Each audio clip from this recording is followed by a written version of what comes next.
Hello and welcome to this tutorial where I'm going to show y'all how to put text or graphics onto a 3-point perspective grid. So as I've said in other tutorials, I have a specific tutorial that shows y'all how to edit the grids. So we're going to kind of focus specifically on putting text and graphics onto those grids. So we'll start by going up to View, Perspective Grid. I'm going to select 3-point perspective. 3-point perspective is a little more of an extreme perspective. Now you can see that it's down here really low at the bottom. So if I want to change that, I'm going to hit my Tab key really quick. And with the perspective tool, in other words, my perspective grid tool, that allows me to edit the grid. I'm going to move this up so I can see it a little bit more. There we go. So with perspective, 3-point perspective, it means I can see the top, bottom, and sides. I can change my grid to where I'm looking at it above or below. All right, so let's go ahead and get started. So it's very important to make sure up here in your left-hand corner that you see what side of the perspective you're going to put things on. So we're going to start with the left-hand side, blue, matching blue.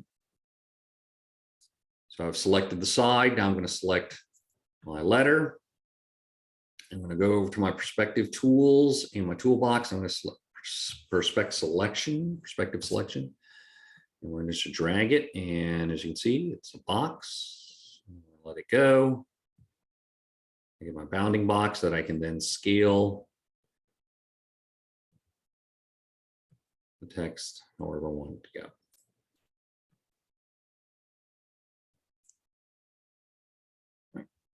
So let's do the other side. I'm going to put the K on the other side. So I'm going to move my K onto my board first. I'm going to go to my perspective grid tool. I'll select the other side, orange matching orange. My type selected, then I'm going to go to my perspective selection tool. And just drag it down. And once it's in place, I can just use the bounding box and can stretch it and distort it so that it fits my grid. Best rule of practice and rule of thumbs is, as always, we don't want to distort it so much that your audience can't read what's going on. And we're going to take my graphic here, my red square, and that's what I'll put on the top, and I'm going to put it on the sides as well. So for something like this, layers becomes really kind of important. So I'm going to create a new layer underneath. And that's where I'm going to put the red box underneath. So I'm going to just drag this up here. Go back to my perspective tools, perspective grid tool. And I'm going to select my left-hand side. And I'm going to go back to selection. Drag my box underneath, and I'm using the layers, as you'll see. I scale this up, it's covering my type. I'm going to cut this guy.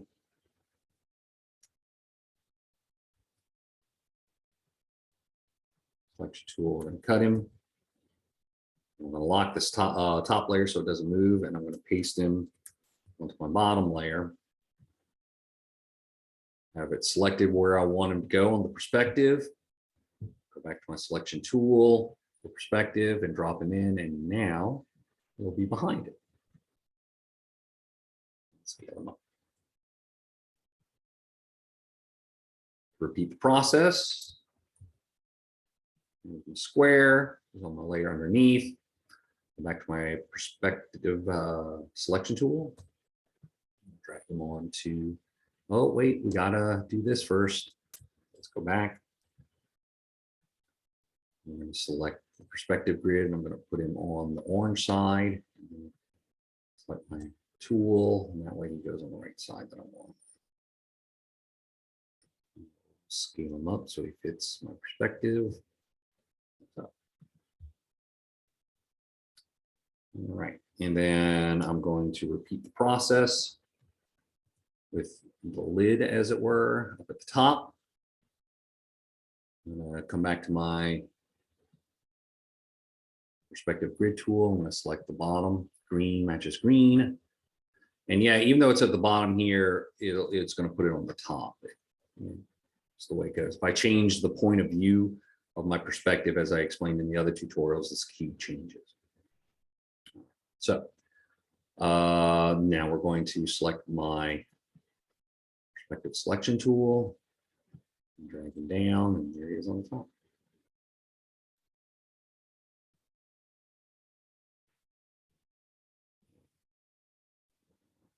Scale and 3 bits. There he goes. All right. So with, we'll hide our letters for a second so we can see our cube. If I want to edit this, the colors in some sort of way, then, you know, I just select on it with objects, graphics and things like that.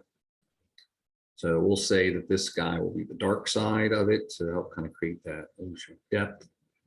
And for this guy, we're going to double click swatch and we're going to make them a little bit lighter. So now it looks like I have the illusion of light source.